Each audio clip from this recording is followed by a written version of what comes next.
What's going on, guys, and welcome to episode 223 of Hashtag AskGSM here today. For March 7, 2018, I am Graham GSM Matthews. Hope you guys are doing well.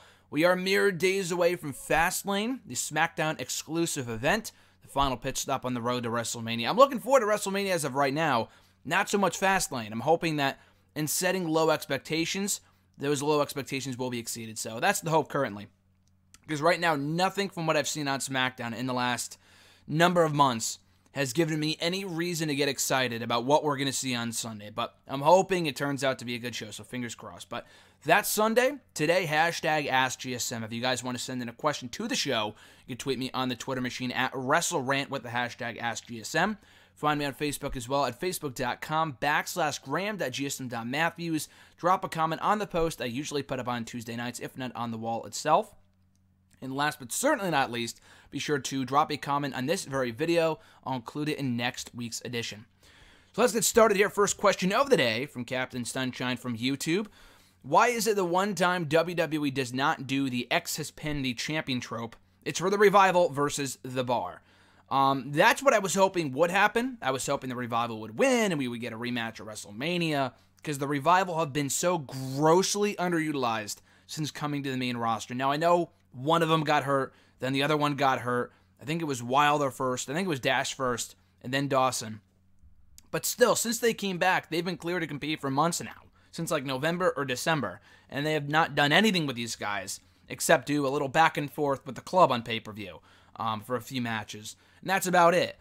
They deserve a lot better than what they're getting right now. But nope, they didn't do it. It was a good match, but it does not appear the Revival is the Bar's opponent for WrestleMania, and I'll talk more about that a little later on in the episode. Captain Sunshine's second question.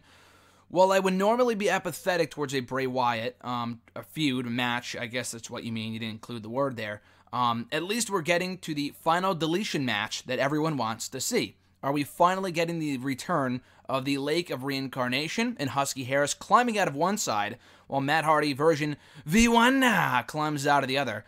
That would be pretty amazing. I did mention that a few weeks ago. I'm pretty sure I mentioned it here on the show. You guys can correct me if I'm wrong, but I know someone had said that on Twitter this past week, and I know for a fact I had said that on this very show. I'm sure I'm not the first one to say that, but I know someone had said that. I had mentioned it here on the show like 2 or 3 weeks ago when I mentioned the possibility of a Lake of Reincarnation match. It may not have been on this show. Maybe it was on WrestleRant Radio, but either way, I think it'd be missing a giant opportunity to do such things. Actually, by the way, that clip I think is here on the channel. I put up the excerpt of me talking about why they should do a Final Deletion-esque match on WrestleRant Radio last week. I think I put the channel here, or the clip rather, here on the channel last Thursday. So there's the proof. But nonetheless, that would be pretty amazing. Matt Hardy V1 climbing out of the other side would be pretty great. I mean, technically, we kind of sort of got that when the Hardy Boys came back last year. They were the Hardy Boys of old. But he was still doing the V1, like the hand signal, the fucking whatever it is. So he was still doing that at the time, so it really would not be a stretch to see Matt Hardy go back to doing the Matt Facts, although that would be pretty cool. Seeing Husky Harris come back, albeit for 10 seconds, would be pretty amazing. Doubt it's going to happen, but it would be a great use of that atmosphere, that environment on the Hardy compound. Their third question, rather. I love how the Miz Awards have transformed from a self-aggrandizing promo to be interrupted into an official roast of the whole show, complete with the Miz's brutal, honest burn of Finn Balor for not doing shit since winning the Universal title and needing a hand sign that's not even his to be over. When was the last time someone on WWE told the cold, hard truth like that? Probably the Miz. The Miz has been on his A-game, the A-lister on his A-game for the last 2 years now. And his promos on TV have gotten very real, like very, very real. Maybe even sometimes more real than they should be, but they're always entertaining, and that's why he comes off like a legitimate person. Like, he doesn't feel like he's being scripted. And he can't always do shoot comments like that constantly, but he's right. He is absolutely right that Balor has not done anything since winning the Universal title 2 years ago. In that he's using a hand signal to, I mean, there's more than just that gets Balor over, but it's not even his. Hey, Miz ain't lying. He is not telling the, he is telling the truth there. So anyway, I'm sure Miz was one of the last people to have done that. If your question, like if it's not a A rhetorical question. I'm sure Miz was one of the the last few people to do that on WWE because Miz's promos have been firing in all cylinders for quite a while now. Elaine DeWy from YouTube. Are we sure Bayley is quote-unquote turning heel against Sasha Banks? Her best friend half turns on her like 5 times, and the moment she wants to stand up for herself, Charlie is in the ring trying to get an explanation. Maybe she's sick of getting turned on, or that her friend can't even wait in these every woman for herself matches to get down to the 2 of them before jumping the gun and not even winning said matches. Yeah, we talked about that last week, how dumb it was for Sasha to turn on Bayley before even eliminating Alexa Bliss. That was stupid. But no, Bayley is not turning heel. I mean, I guess she could. But it seems like for now they're kind of doing the same story they did with Ambrose and Rollins last summer, though I hope the outcome is not them reuniting, because we've seen that a million times. I would hope the outcome is Sasha, Bayley finally comes to trust Sasha again.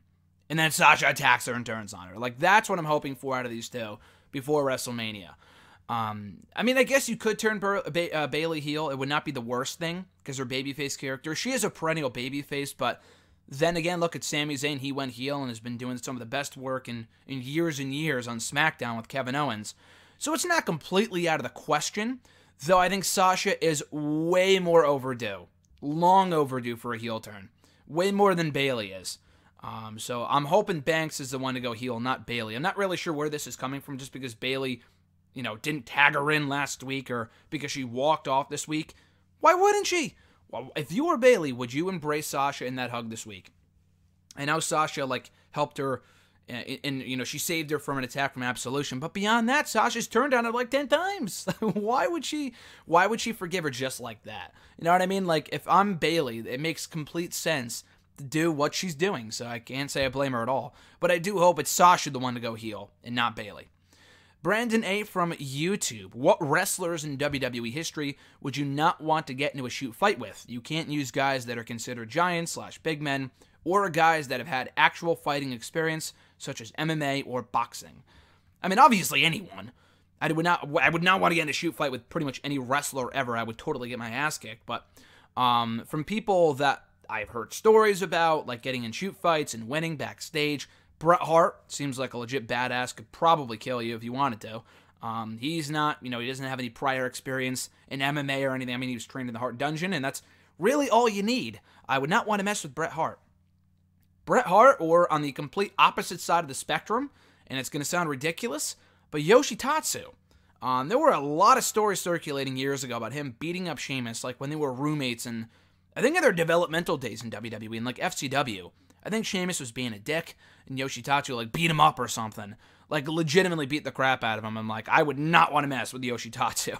So, I know on screen I make a lot of jokes about Yoshitatsu being a loser, and the guy's an enhancement talent, but behind the scenes, he's a legit badass from what I've heard. I'm not sure if he trained in MMA. I don't think he did. I think he was just in New Japan. But I would not want to mess with Yoshitatsu. His second question here. Oh, man. I was preparing the question, and then I completely forgot about it. So I only have a few answers here. But his second question, top 5 MCU movies and least favorite MCU movies. So, top 5 Marvel Cinematic Universe movies. This is tough, because I was thinking about this after I saw Black Panther just recently, which I liked. And it's funny you mentioned that, because the timing could not be any better, because I was literally just thinking about this the other day after seeing Black Panther, that people were saying, oh, Black Panther, my favorite Marvel movie ever, and that's fine. It's not even in my top 5. I thought it was a really good movie, not nearly as good as some of the other Marvel movies they put out over the last 10 years, in my personal opinion. But it was still very good. It was still a very good movie. It would not crack the top 5 for me. The top 5, in my opinion, or my favorite, you're saying top 5. So I'm not sure if you mean best or favorite, because you're talking about least favorite in the second half of the question. So I'm just going to go with my favorite, because they're all great. And I was thinking the other day about, after seeing Black Panther, as I had mentioned, where I was going with that was that it made me think of NXT and the takeovers. There's going to be some that are amazing and some that are pretty good, but they're all good. I've yet to see a bad Marvel Cinematic Universe movie. Least favorite takeover would probably be takeover, the first takeover, not Arrival, but the other one, or Fatal 4-Way, but that main event was amazing, so maybe not. But you know what I'm saying? Like, they're all great specials, but some are better than others, and I feel like the MCU movies are no different in that respect. So, top 5 MCU movies. Guardians 1 and Guardians 2 are obviously up there, if not number 1 and 2, because I love Guardians number 1. He's probably one of my favorite movies of all time. If not even probably, it is. Like, top 3, up there with Back to the Future and the original Ghostbusters. Or Back to the Future 2, whatever. The whole trilogy I count as 1.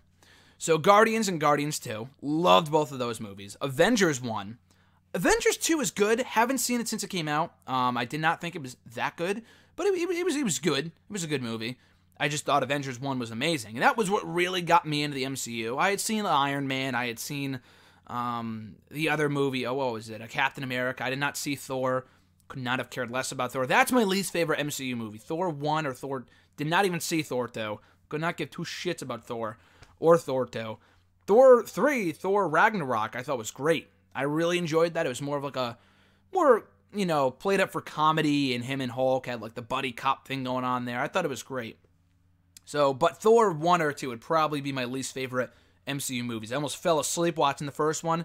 Never bothered to see the second one. But yeah, as I was saying, I really got into the MCU, starting with Avengers 1, and then went back to kind of rewatch the other ones, and people are just doing that now. Like, people are getting to the MCU now and having to go back and rewatch every MCU movie to date, which is ridiculous. I think there's been well over 20. But yeah, top 5 again, Guardians 1, Guardians 2, Avengers. As for the other 2, Winter Soldier, I thought was awesome. Civil War, I kind of forgot about after seeing it. I think I might have seen it once or twice. No, I think I saw Avengers once or twice when that first came out. Winter Soldier, or Civil War, I just saw once. And I kind of forgot about it. I recently rewatched it on Netflix. Great movie. I still enjoyed Winter Soldier more. So Captain America 2. I would put that in the top 5. For the 5th one, that's a good question. It's tough. Probably Civil War. Black Panther would not be my top 5. I really enjoyed Doctor Strange. I don't know if that would be my top 5, though. I gotta rewatch that. I think that's on Netflix now, too. Avengers 2 would not be on that list. Maybe Captain America 1 was good. I did not think it was my favorite. It was kind of boring at certain points, to be honest with you. But that was also pretty good. All the Iron Man movies are good. I don't know if they'd be my top 5, though. So if not Iron Man 1, probably Civil War. I thought the Captain America movies were great. In order for me, it was 2, 3, 1, but they're all awesome. So again, top 5, Guardians 1, Guardians 2, Winter Soldier, probably Civil War, and Avengers as well. And Brandon's third question here. I wouldn't want to see this match at WrestleMania, but wouldn't it have made sense from John Cena's perspective to go after The Miz in the Intercontinental Championship after he lost the Elimination Chamber match? It's the only title that has eluded him, and it would have gave Cena a clear road to WrestleMania that makes this kayfabe, that makes sense. You kind of fucked up your wording there, but that fits kayfabe-wise. Yeah, it absolutely would have made sense. Lest we forget, which we were told to be completely, we're told to completely forget about, but a few weeks before Elimination Chamber, not the go-home show, but like the week before that, John Cena beat The Miz.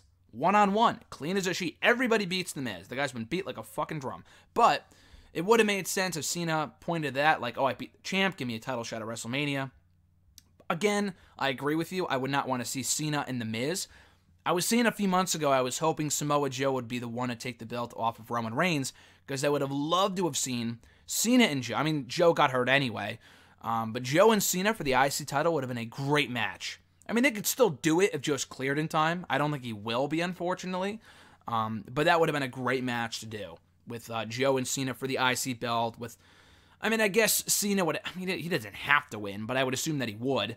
And he would finally become the Triple Crown champion. He's won a lot of titles. He's never become the Intercontinental champion. He's never become a Triple Crown champion or a Grand Slam champion as a result of that, having never won that title. But as you had said, we've seen Cena and Miz a million times before. We got it at WrestleMania 27. We got it literally just last year in the mixed tag team match. So to go back to that feud so soon, if at all, ever again, would be ridiculous. But if it was Cena and Joe for the IC belt, I would have totally bought that. But unfortunately, that's not where we're going. But yeah, from a kayfabe standpoint, I guess Cena does not care about the Intercontinental Championship. So I mean, I think it's great we're getting the belt on the show in a prominent match with Miz, Balor, and Rollins. Hopefully they don't add any more people to that, because it would just be a train wreck at that point. And it would be a lot like the ladder matches we've gotten in the past, which were enjoyable, but I would much prefer it to be just a straight up 3-way or even just 1-on-1, but they got to get Balor and Rollins in the card. There's no other obvious match for them on the show. So having them gun for the Intercontinental Championship makes sense. But I guess they care more about the belt than John Cena does, apparently. And his next question here. I went to that NXT Live event last Friday night I told you about last week, and it was awesome. I'm from Cleveland, and so Johnny Gargano obviously was in the main event, and he got a monster ovation. Several minutes of Johnny wrestling, and then Candice wrestling chants. I remember asking you about your Mixed Match Challenge NXT team several weeks ago, and you said that you would want to see Johnny Gargano and Candice LeRae as a team, and Andrade Almas and Zelina Vega as a team, and we got that match. Just wanted to give you a shout out for that. Anyway, that does lead me to another question, though. When Almas versus Gargano happened at TakeOver Brooklyn 3, people cared about it because it was two over wrestlers battling even though there was no storyline. However, Rusev and Shinsuke Nakamura are over, but people don't care about the match because there is no storyline. Does NXT get passes on things like this because it is NXT and not the main roster?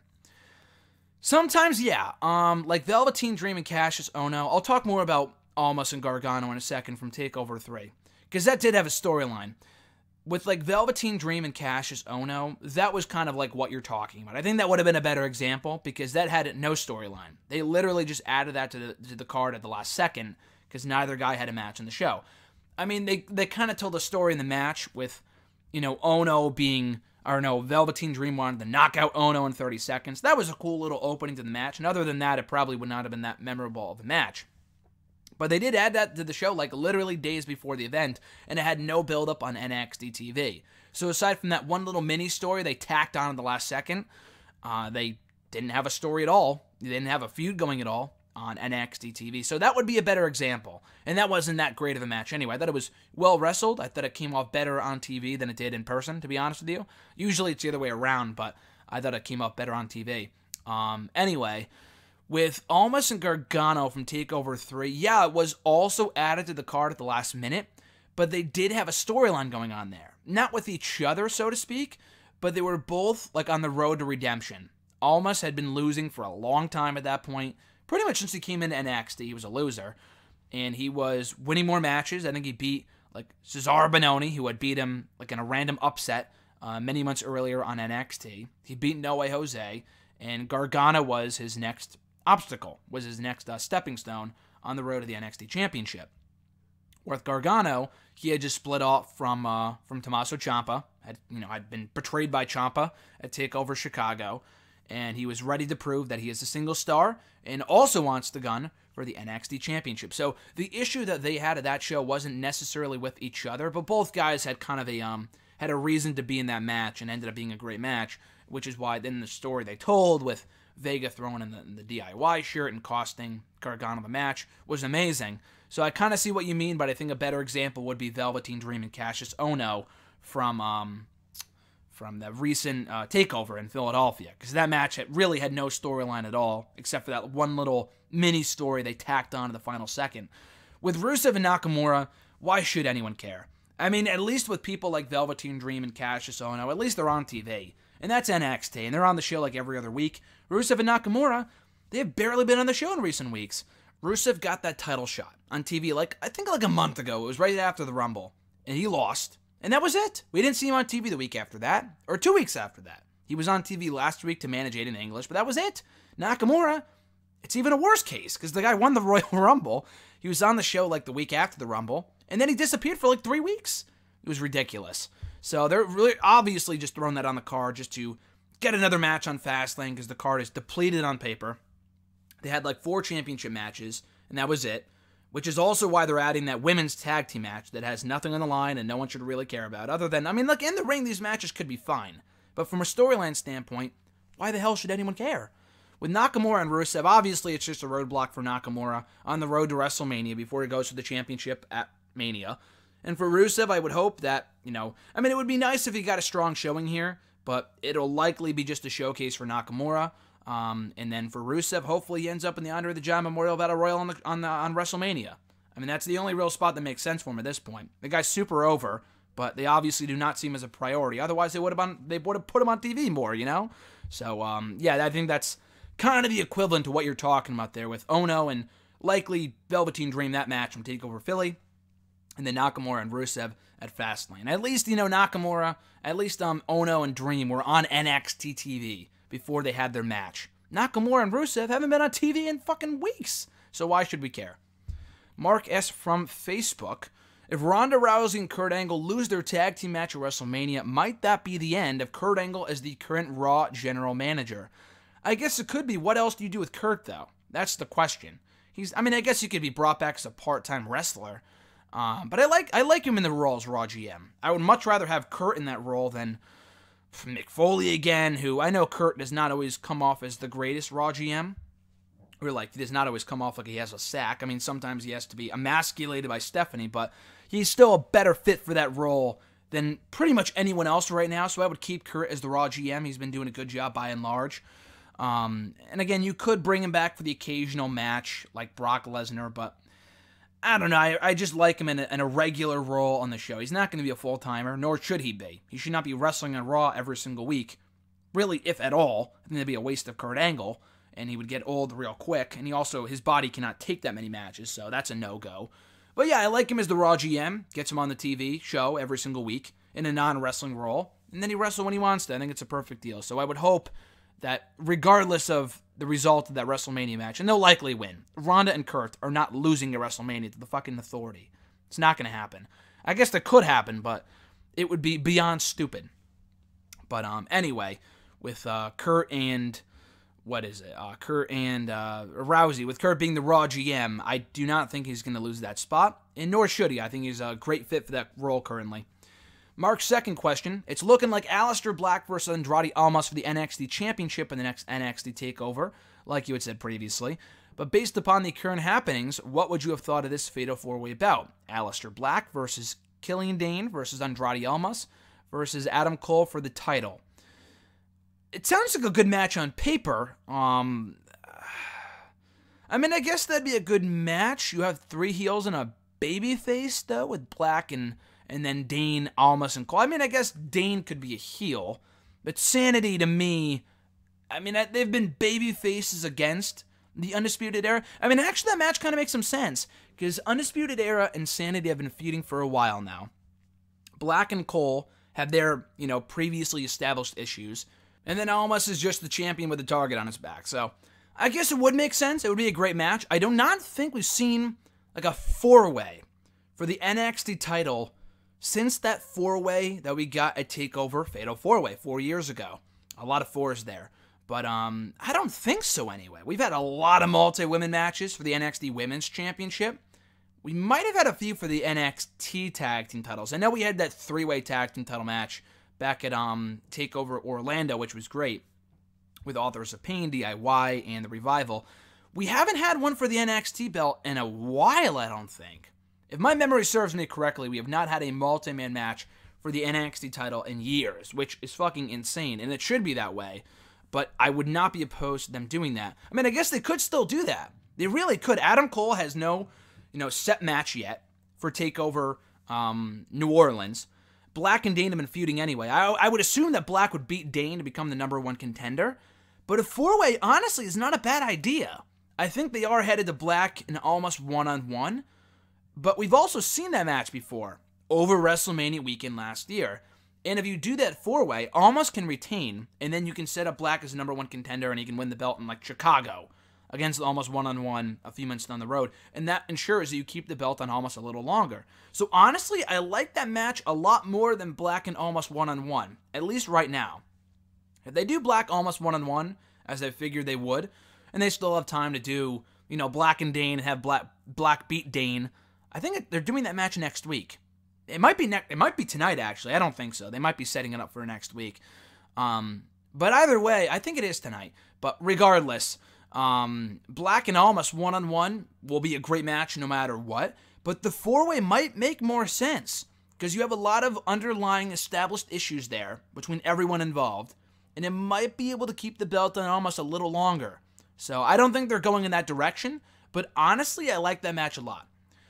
Mark's next question here. If Apollo Crews broke up with Titus ONeil because he was not happy with how the team is doing presently, who would you like to see him form a tag team with after those three, after that across the three brands?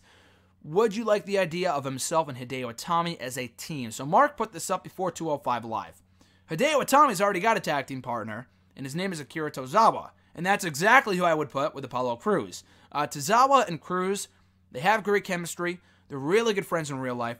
We got that teased for a little while when Tozawa joined Titus Worldwide last fall, or last summer, whatever, and it went nowhere because Tozawa was a part of the Cruiserweights, and Crews is a heavyweight, so it never really went anywhere. But I would love the idea of a Crews and Tozawa tag team. I've said that before here on the show. I'm going to say it again. I think those two would make an awesome tag team, and it would be a great use of both guys. Now, I think 205 Live is getting their own tag team titles, which has been rumored for the last few days now. I think since Monday's Raw. So that's why they might be doing a Tozawa Itami tag team, kind of kiboshing the idea of a Crews Tozawa tag team. I mean, Crews is not a cruiserweight, but they could always put Tozawa in the heavyweights and do the tag team there. But they're going to need all the guys they can get for this cruiserweight division if they want to do more tag titles. If they want to add another championship and do a trios title or a tag team title, they're going to need the tag team of Itami and Tozawa. So probably not, but if that wasn't the case and Tozawa was doing nothing right now and he had not just formed the alliance with Hideo Itami on Tuesday, I like the idea of a Crews and Akira tag team a lot. Next question, also from Mark. If the Riot Squad does not win the SmackDown Women's Championship this weekend, would one of them or Sonya Deville be a possibility to win the Women's Money in the Bank contract this year? Yeah, actually, you know what? I could see it. If anyone from the Riot Squad, it would have to be Ruby. I mean, Liv is just not good at all. Sarah Logan is really good, but she has, like, no character. She's like a southern redneck or something. Ruby Riott, she still has also some work to go, but she is easily the best of those three. So if anyone's going to win the contract from that faction, it would have to be Ruby. Sonya I could see as well. Sonya or Mandy. Sonya might be the better fit, if only because I think she might be, you know, more championship ready. I mean, I would not put the belt on her anytime soon, obviously, but I think she would be more ready for a run with the Raw Women's title than Mandy Rose is at this point. But I could see either one of them, anyone, whether it be Ruby, Mandy, Sonya, winning that contract later on this year. Now, from what I understand, what had been, I think, confirmed in the press release for the Money in the Bank pay-per-view, because I think tickets go on sale soon, so they had announced in the announcement on .com, they had announced in the press release that there will be 2 Money in the Bank ladder matches, one for the women and one for the men. But both matches will feature talent from both brands. So I like that idea a lot. If it's like 6 women or 6 men or 8 men, 8 women, you could have 3 or 4 guys and 3 or 4 girls from each brand through qualifying matches. And, yeah, so whether they go to Raw or SmackDown, it really doesn't matter. They'll still be able to, you know, take part in that ladder match. I don't know if Deville would get a spot in that match over a Banks, Bayley, or a Charlotte, or a Naomi, or a Becky, or whatever, but if she was a part of it, don't count her out. We'll see how far she progresses in the months to come. Mark's last question here. If Titus ONeil ended up on his own as Titus Worldwide, what do you think of the storyline where he brings in a relatively unknown wrestler and tries to make a success out of him, like he's acting as a talent scout instead to build his own brand? Good or bad idea? I guess that's what they were kind of doing with Apollo Crews. Obviously didn't work out. I like Titus more as a manager than as a wrestler. In the ring, he sucks. He is almost, I think, digressed in the last 8 years he's been in the main roster, to be honest with you. He is much better at this point as a manager. In the ring, he's never going to be any good. I never had bought the had bought into the possibility of people saying, oh, Titus ONeil, future world champion. It's like, what? Because the guy cut a fucking funny promo once on Raw in 2012? Why does he deserve to be a world champion? Outside the ring, the guy's a great dude. I'm not denying that. But in the ring, he's terrible. On the mic, he's not all that good either. He is a better talker than he is a wrestler there. He is a better talker than a wrestler, though. So, as a manager, he's fine in that role. But didn't really work out for Apollo. As a tag team, I could not care less about these guys. Apollo is much better off on his own. If they bring in like Ty Dillinger over to Raw and they put him with Titus, you know what? Why the fuck not? Because he's not doing anything anyway, so why not just do that?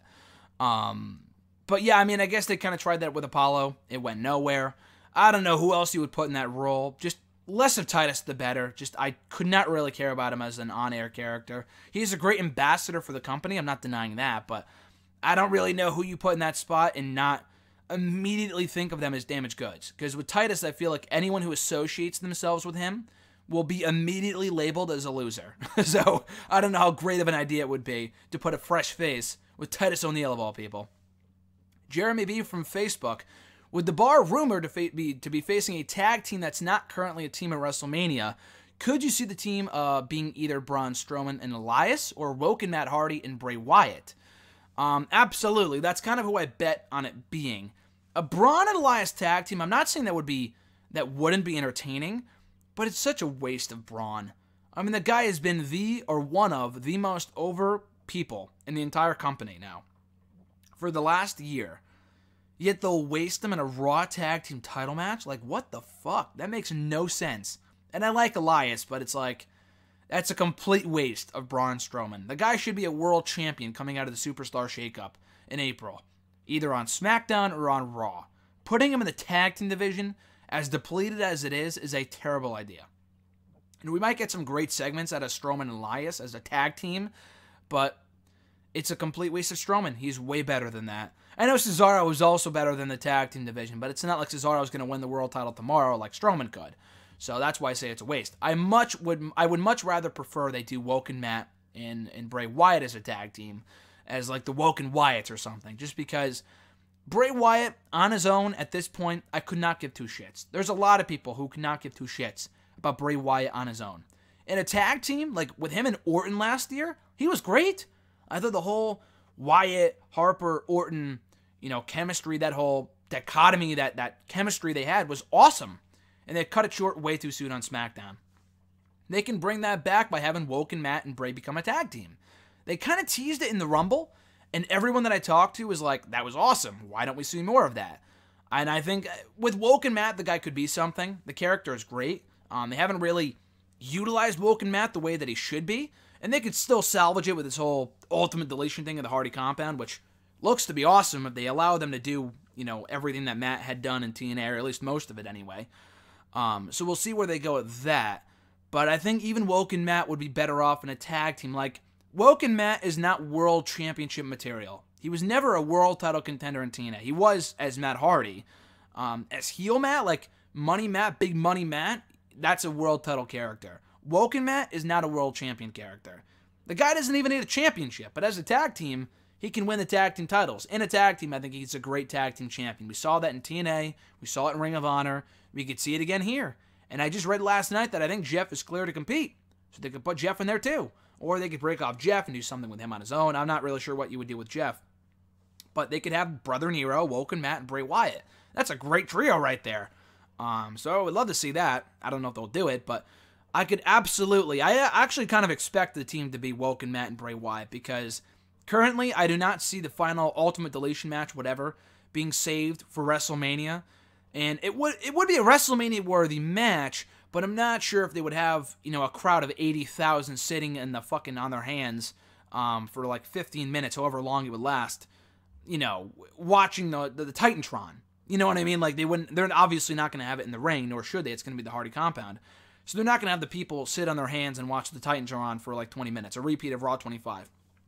Although it would be much shorter than what the Manhattan Center had to deal with on that night. But anyway, I mean, it would be cool. They did the same thing with Roddy Piper and Goldust back at WrestleMania 12, but that was a different time. People get restless, people get rowdy, people get loud. So I don't know if I would save that for WrestleMania. I would do that on Raw and then set up Woken Matt and Bray Wyatt as the next contenders for the Bar at WrestleMania for the Raw Tag Team titles. Jeremy B, speaking of tag teams, his second question, he posted a picture on the Facebook post, and he said, thoughts on this tag team. It was a picture of Hideo Itami and Akira Tozawa backstage on 205 Live on Tuesday. So I mentioned this earlier, but I like the tag team. I would much prefer Apollo Crews and Akira Tozawa, but you got to have those cruiserweight borders up, so you can't really, I guess, have the cruiserweights interact with the heavyweight guys for whatever reason. But if you're going to have the cruiserweights as their own exclusive division and not have them mix and mingle up with the heavyweights. I love the idea of a Tozawa Atami tag team. They had a really fun showcase last night against Nemeth, some loser, and then Scott James, I think his name was. 2 local athletes. And obviously they won. But it was a fun match. I like the chemistry they have as a tag team. So I like the tag team of Akira Tozawa and Ateo Atami. Hopefully they are the front runners for the rumored NXT, or rather 205 Live Tag Team Championships. Deshaun K from Facebook, should WWE Studios come to an end? In my opinion, it's nothing more than a waste of money. I don't know if they make money off these movies. I find it very hard to believe that they do. They might have, like, very small budgets, so maybe that's why it's not completely tanking. I think they should. WWE Studios very rarely puts out anything must-say. The closest thing to a good movie they've put out, and the Marine movies are fine, but the See No Evil movies I really, really enjoyed. But those were not blockbusters compared to any other average movie. They really weren't. They didn't make much money, so why would you bother continue to pursue, the many Marine movies and all this and that? They like to continue to branch out and do more than just wrestling, which is why they have WWE Studios, but it's not breaking the bank. I would also get rid of it, but if they were going to get rid of it, they would have done so by now, because they have not had a big money movie, I think, ever, or at least since they paired up with The Rock for those first few, not The Longest Yard, what was it? The Rundown or whatever it was. I think that might have made some money. I think that was in theaters, but WWE Studios has not had a movie in theaters. I mean, they've had a few. I think they had The Call, maybe, but that wasn't really a WWE Studios movie. That was more, something else, like Lionsgate, and they just kind of partnered up with WWE Studios. But whatever. Yeah, I would get rid of it, but if they were going to do so, they would have done so by now. Could you see the Authors of Pain challenging the Bar at WrestleMania? I absolutely could. Like I had said earlier, according to the report from PW Insider, the rumor is that whoever is going to be facing the Bar at WrestleMania is not currently a tag team, leading me to think it's either going to be Braun and Elias or the Woken Wyatts. But it could be Authors of Pain. Like I've said before, they were main roster ready 6 months ago. I could see them getting called up the night after WrestleMania. I could see Sanity getting called up sometime soon. But I don't know if I would do that, just because Killian Dane is currently involved, seemingly, in the NXT Championship picture. So I don't know if I would call him up with Sanity just yet, along with Nikki Cross. So Authors of Pain, in my opinion, have been main roster ready, like I had said, for many, many months, dating back to fucking August. So I would call them up tomorrow. I would have called them up months ago. But yeah, an Authors of Pain bar match, I would buy it. I think that could be a great match.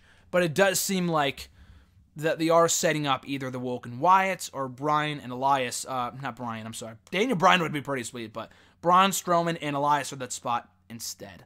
And then we could see Authors of Pain show up on the Raw or SmackDown after WrestleMania. What do you think WWE will do with Carmella and the Money in the Bank briefcase? Do you think she's ready for a run with the title, or would you scrap the idea?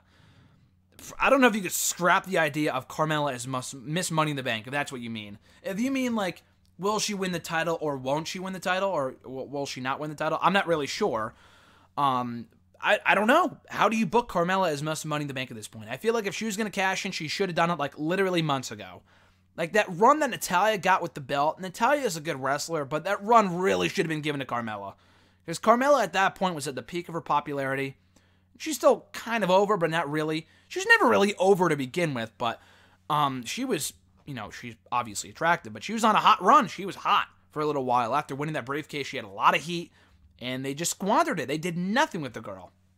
She was rarely on TV at that point, or after that point anyway, going into the fall and then the winter, and now she's no momentum at all. Carmella, I don't think she's won a match in fucking weeks, if not months. So why should I care about Carmella winning the championship? They should have done it at SummerSlam, in her backyard of Brooklyn, New York, whatever. It would have made the most sense to do it there. They didn't do it. At this point, she might as well cash in and lose. And I've said before that should not be the case, but when does she cash in? On Sunday? Carmella and Charlotte for the belt of WrestleMania? Who cares? It's obviously going to be Charlotte and Asuka. And that's the match that I would do anyway, that I would go with. Carmella should not be involved in that equation. They could pull a Seth Rollins and have her cash in at WrestleMania and still have Asuka win the championship. But, I guess they could do a three-way and have, Carmella cash in, and then Asuka, loses or she doesn't get pinned, but Carmella wins the belt by pinning Charlotte. I feel like people wouldn't care. I feel like people would sit on their hands, because at least Seth had momentum when he cashed in. Carmella has no momentum at all. Zero momentum, actually. So why should I care if she cashes in for the championship? So I'm not sure. At this point, I would just have her cash in after Sunday and lose, or after WrestleMania and lose, because at this point, it doesn't look like she's ever going to cash in. Because I would assume that you're going to have Charlotte retain on Sunday, Asuka come over to SmackDown to challenge Charlotte for the belt at WrestleMania. Asuka will then win the SmackDown Women's Championship. She's not going to cash in on Asuka. If she does, she's an idiot. She'll lose. She's not going to beat Asuka. So I don't know what you do. I honestly am not sure what they do with Carmella, but at this point, she's probably going to have to lose. I think they missed the boat to have Carmella cash in the contract. Their next question: if WWE planned on booking a feud between Sasha and Bayley, why didn't WWE give the women's title to either one? I would not be surprised if we get a fatal 4-way with Nia, Sasha, Bayley, and Alexa for the women's title at WrestleMania.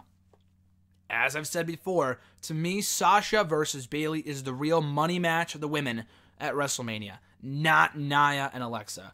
They could still book the 4-way, which I think would be so stupid. I would not put it past them to do it, but we literally just saw the same thing a year ago.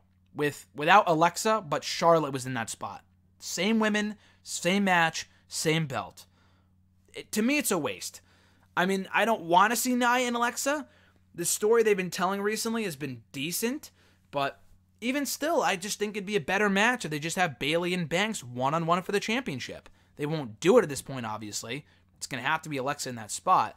I would just do Alexa and Nia one-on-one, and then Bayley and Sasha one-on-one. I do not care too much for Alexa and Nia one-on-one, but it's better than doing a 4-way. Again. We're likely getting a singles match with the women at WrestleMania, finally, with Charlotte and Asuka, their first singles women's match at WrestleMania. Non-gimmick.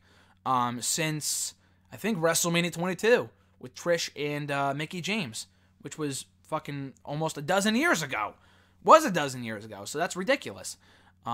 But yeah, so that's what I would do. And with Bayley and Sasha, I guess it would be bumped to the kickoff show, which sucks, but it is what it is, I guess. It should have been for the championship, but if it's happening at all, I'm all for it. Because the story they've been telling recently, people are into it. I'm engaged. I'm interested.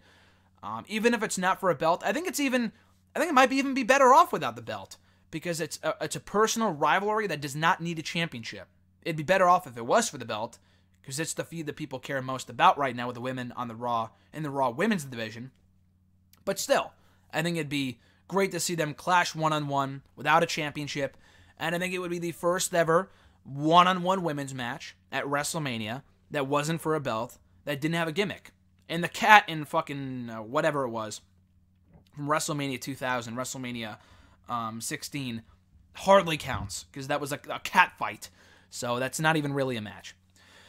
Anyway, next question from that HBK Kevin, 91581. His question was, is there anything preventing Carmella from challenging Alexa Bliss at WrestleMania if Asuka challenges Charlotte? Because I'm having a hard time thinking she's going to be ready for Asuka.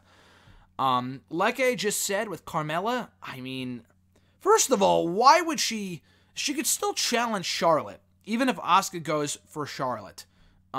She could still go after Charlotte. They can make it a 3-way. I do not want to see that at all, but she still could. She can go after Alexa Bliss. I don't think she can, actually. For whatever reason, I feel like she has to cash in for the SmackDown Women's title. I don't know if they've ever really made that clear, but I'm pretty sure it has to be for the brand that you're a part of. At least for now. Like, for next year, it could be for whatever reason. It could be for whatever title, because we'll still have the brand split, but it won't be a SmackDown exclusive event. Now, Carmella gets drafted to Raw next month, if they do the draft next month, or the Superstar Shakeup or whatever, then I guess she can maybe transfer to the Raw title. But for right now, I think it has to be the SmackDown belt. And even Asuka or even Alexa Bliss versus Carmella does not sound too appealing.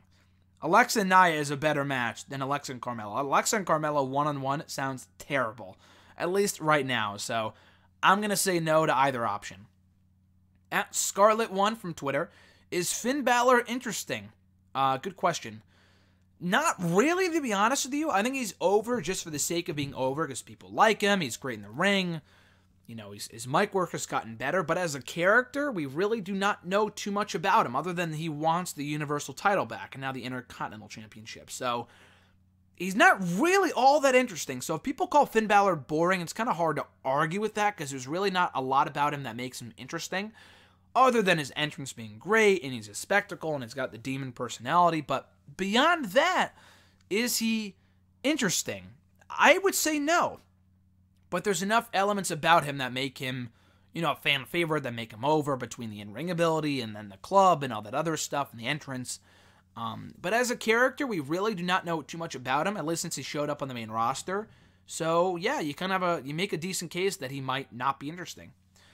Scarlett's second question here: have you heard about the recent controversy over the Eddie Edwards and Sami Callihan TNA segment, where Callihan has seemingly embraced hitting Edwards in the eye with a baseball bat? Yeah, so I saw the match. It was a reckless spot. It was a dumb thing to do. All the heat that Sami's getting for it is kind of ridiculous. The guy is a worker through and through. He's going to act like a heel online. He doesn't care about, endearing to the audience. He doesn't give a shit. So he was obviously, maybe he's being legit, and he was... I find it very hard to believe that he wasn't sorry for what he did. It happened a while ago. It only recently aired on TV. I think he's only playing up the heel shtick, and he's not going to go on Twitter and say, I'm sorry for doing it. The guy's a heel. He's a heel. Why would he say sorry? I think Kash Ono might be just playing into it. I'm not really sure, because he responded as well. But I find it very hard to believe that he would go on Twitter and say, hey, I don't care about it. I'm just here to make money. Ha ha ha. Like, he would not come off that badly on purpose. Like, he was totally playing a heel character. And even if he wasn't, that's what you can blame it on. So I think either way, it's a win-win. But I did see it. I did hear about it. It was a dumb spot to do. I don't disagree with that at all. But the backlash coming from it is a little out of hand. Because the fact that he's not saying sorry, the fact that he was playing it up like, oh, I'm just doing it for the money, is totally a heel thing to say. And he's a guy that is true to the business, and apparently kayfabe lives with Sami Callihan. So, whatever. I don't think it's that big of a deal that he's saying that, oh, I'm just here to make money, because that's totally a heel. Definitely something a heel would say, and definitely something his on-air character would say as well. And I'm sure they're going to play into this on TV going forward. So, TNA got a lot of mainstream publicity out of this, and good for them, because they need the buzz right now. Final few questions from Scarlett. The next one being, do you think your interest in wrestling would be better or worse off without the internet? Good question. I'm sure this is stemming from the same question being asked to the Solomonster in his podcast over the weekend. And he said no. If I would have thought a show is bad, I'm gonna think it's bad either way. I don't think the internet really changes my thoughts on how good or bad a show is. I always want people to kind of like the same stuff that I do, of course. I think everyone feels that same way. But if I love a match and everyone else hates it, it's not going to change my opinion of it. Like, I was a big Miz fan for many, many years. A lot of people were not. I still like the Miz no matter what. But to be honest, I think my interest in wrestling would be worse off without the internet. First of all, I would not be able to write about all the wrestling that I watch. So that obviously hinders my interest quite a bit, because I do combine those two passions and loves in doing them both, simultaneously. But also, I love to interact with you guys on YouTube, on Twitter, on Facebook. I would still, before Twitter came around, before like the IWC and all that other shit, I was still watching wrestling for a solid 3 years, from 2008 to 2011, before I really got into Twitter and tweeting with people about the shows. But I think it would be worse off. I honestly think it'd be worse off. I would definitely still be a fan. I know that for a fact. I would have never had fallen off the wrestling bandwagon. But I do think I would not be as... I think I would still watch the shows. But the weird thing is that, I don't know, I love to get people's reactions and, do my own reactions on shows and stuff like that. And if a show is bad, I love to interact with people about it. And sometimes before I got into Twitter and social media with wrestling and whatever, a number of years ago, sometimes I would wait a day to watch a show, and sometimes I'll do that now, but usually I'll watch Raw and SmackDown as soon as possible, if not live if I can, because I don't want to miss anything. I don't want to be spoiled either. So I do think it wouldn't really change with or without the internet, but if I had to choose, probably worse off without the internet, because even if the internet shits on something, it's not going to change my opinion on that person or that match. That's just me, though. There is second to last question here. What is your favorite side of wrestling? Emotional, example, championship wins, face/heel turns. Absurdist, example, botches, over-the-top characters. Or the spectacle, example, entrances and move sequences. It's tough. I love all three of those things. All three are factors as to why I love wrestling as much as I do. If I had to choose, probably the emotional side of it. I love like the face/heel turns and the championship wins and the moments, the real moments there. You know, botches and over-the-top characters, that's probably number 3. Spectacle is number 2, because I love going to a WWE show. All wrestling shows are great, but especially WWE. For the setup, the atmosphere, everything about it screams big league. And I love that about it as well. But the emotional side of it might be my favorite part of wrestling, like the facial expressions after someone loses a title, or when someone wins a championship, or the agony of defeat after they lose and lose and lose and lose. Like, I love that, and I feel like a lot of people can relate to that. People can relate to being down on their luck. People can relate to being frustrated. People can relate to being elated with a certain big moment happening in your life. So I feel like the emotional side is absolutely what people relate to the most, and is what I enjoy most about wrestling. But the absurdist and the spectacle parts of the business are not far behind. And their last question for today's episode: have you heard The Rock's acceptance speech for a Razzie Award? So, yeah, I did see that yesterday. So, The Rock's Baywatch movie that came out last year won a Razzie Award. But the Razzie Award was like, it's so rotten that you loved it, I think was the category. So, basically saying that it's so bad that it's good. Almost like The Room. And if you've seen The Disaster Artist, you know what The Room is. Or even if you haven't, hopefully you know what The Room is, because it's a terribly amazing movie. And Baywatch was not quite that bad that it was great, but I guess it kind of fell in that category. It was not that good of a movie, really, at all. I enjoyed it for what it was, but it was not a good movie. Definitely one of the worst Rock movies I've ever seen. But I did see the acceptance speech. The Rock continues to be an absolute class act. The guy took it with stride. He kind of joked at himself. He's like, oh, you know what? We tried to do the best we could with it. Obviously, it didn't work out, but I still accept this with honor, with pride, and all that other stuff. So he was super cool about it, and The Rock continues to be an absolutely amazing human being.